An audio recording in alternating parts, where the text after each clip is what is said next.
Bonjour à tous et bienvenue dans cette partie de la formation. Du moment qu'on commence par créer les routes, vous allez voir que on en créera autant que les besoins vont venir et plus on a de besoins à gérer, plus on aura des routes à créer.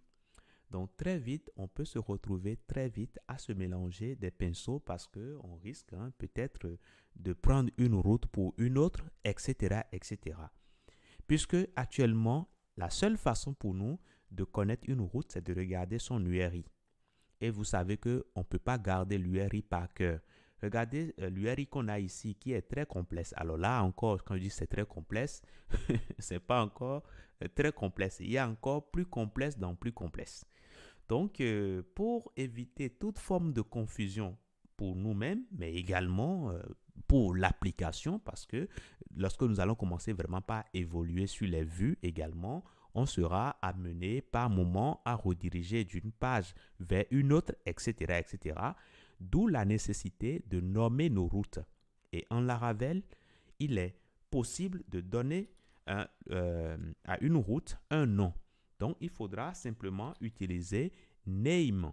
C'est une méthode qui s'utilise sur n'importe quelle route. Et là, vous spécifiez tout simplement le nom que vous voulez donner à la route. Ici, je vais faire très simple. Je mettrai simplement welcome. Welcome, comme ça. OK? Voilà, je ne vais pas trop réfléchir. Parfait. Alors, si je fais cela, ça veut dire que désormais, cette route qui spécifie la racine va s'appeler welcome. Ici, je peux dire que cette route va s'appeler hello.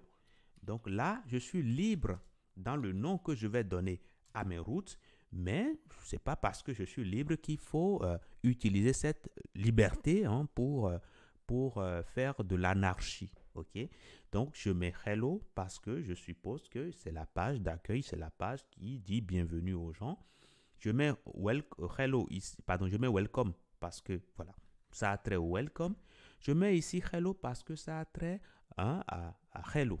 Ok. Donc bref, je mets un nom, mais le nom doit se rapprocher le plus possible de ce que la route retourne comme information. Ok. Voilà. Si je mets papa ici, ça va fonctionner. Si je mets papa, ça va fonctionner. Mais papa ou bien maman n'a rien à voir dans la compréhension de ce qui est retourné ici. D'où la nécessité d'avoir des noms qui vous-même va vous éclairer. Juste en écoutant le nom, vous aurez quand même une idée de ce que fait votre route. Donc ça, c'est important de préciser cela. Je vais continuer ici. J'ai ici blog, donc je peux peut-être là ajouter un nom. Donc je mettais tout simplement blog et puis je peux mettre .show par exemple, tout simplement pour dire, bon, déjà ça a trait au blog et puis après ça nous permet de récupérer les informations. Voilà, show pour dire on veut voir exactement. Et ici, je peux tout simplement ajouter un name qui va s'appeler data par exemple. Donc, le fait de nommer les routes présente plusieurs avantages. Le premier, c'est que désormais, je n'aurai plus besoin de garder par cœur les URI qui sont parfois complexes. Je peux simplement retenir dans mon cœur blog.show pour dire voilà la route qui permet de visualiser un article. Très simple. La page d'accueil, au lieu de garder en cœur slash, je vais dire ça s'appelle welcome. Donc, celui qui connaît welcome pourra accéder à la page d'accueil sans problème. Maintenant, imaginez que j'ai une route. Une route qui s'appelle, qui répond sur new. OK? Tout simplement. Alors, qu'est-ce que je vais faire ici?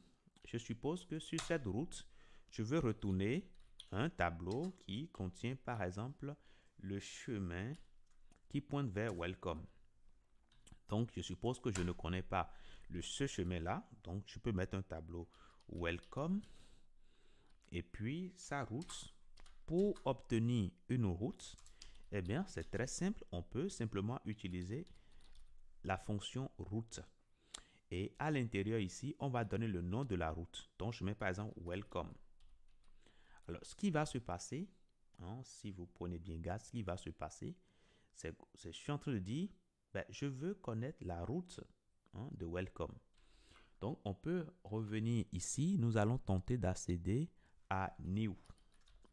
Donc, si je mets New comme ceci, là, nous avons un petit problème parce que je n'ai pas mis tout simplement point virgule là. Voilà. Je peux également aller plus loin pour nommer ma route. Hein. Voilà. Donc, je peux mettre ici New. Mais attention, hein, les noms, voilà. Il ne doit pas y avoir deux mêmes noms pour deux routes différentes. OK? Le nom doit être unique par route. Parfait. Donc, si je reviens ici, j'actualise. Là, je vois ici la route.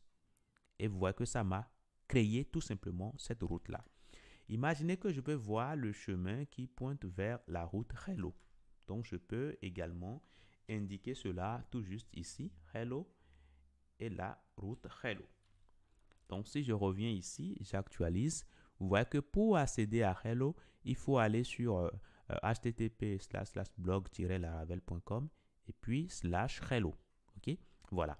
Donc, cette fonction route nous permet tout simplement de construire un chemin.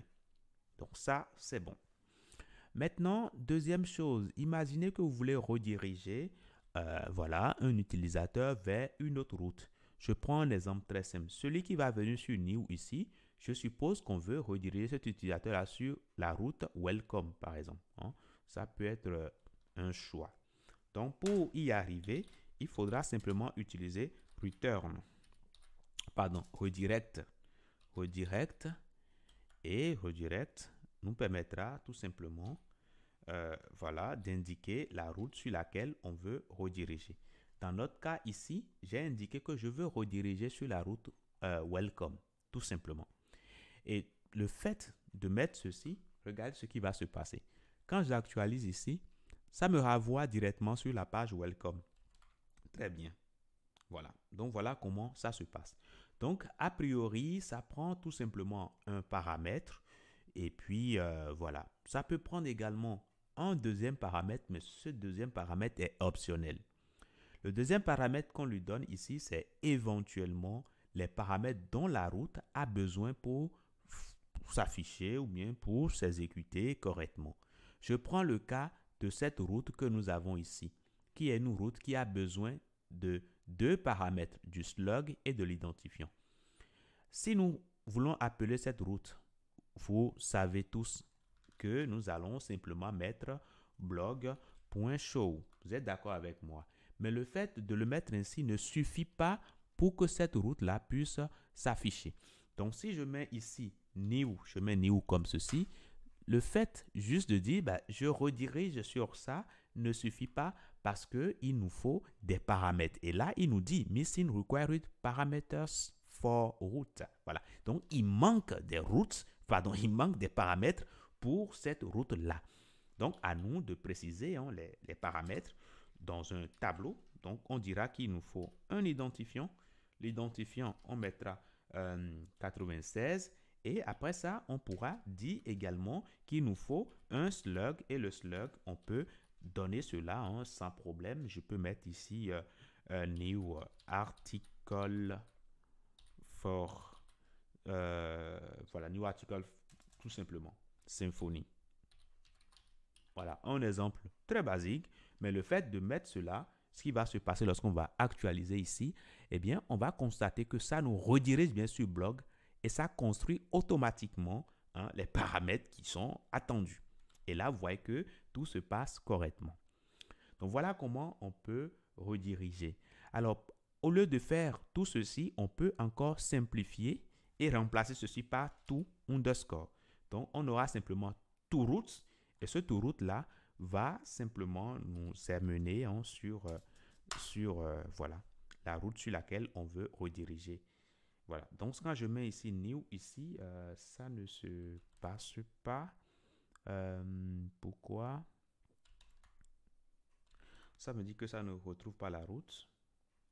Tout simplement parce qu'il n'y a pas de blog ici. C'est new tout simplement. Donc, je fais new ici et là, vous voyez que ça me redirige correctement. Donc, c'est soit l'un ou soit l'autre. Soit je me redirect comme ceci ou bien je mets simplement to route et là encore, ça va fonctionner. Donc, voilà comment se passent les redirections. Donc, première des choses, il est important de nommer les routes. C'est ça qui nous permet de les retrouver beaucoup plus facilement que les URI. OK?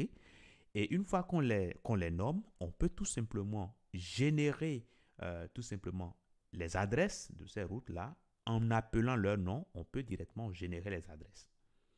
Et le fait qu'on les nomme peut nous faciliter les redirections parce qu'on aura juste à utiliser toRoute et mettre le nom de la route. Et c'est tout. Si éventuellement la route prend des paramètres, en ce moment-là, on pourra préciser ces paramètres-là ici dans un tableau. S'il y en a plusieurs, on peut tout simplement tout regrouper dans un tableau ici et donner un deuxième paramètre et tout est censé se passer correctement. Donc voilà pour ce que je tenais à vous dire. Je vous dis merci et à tout de suite.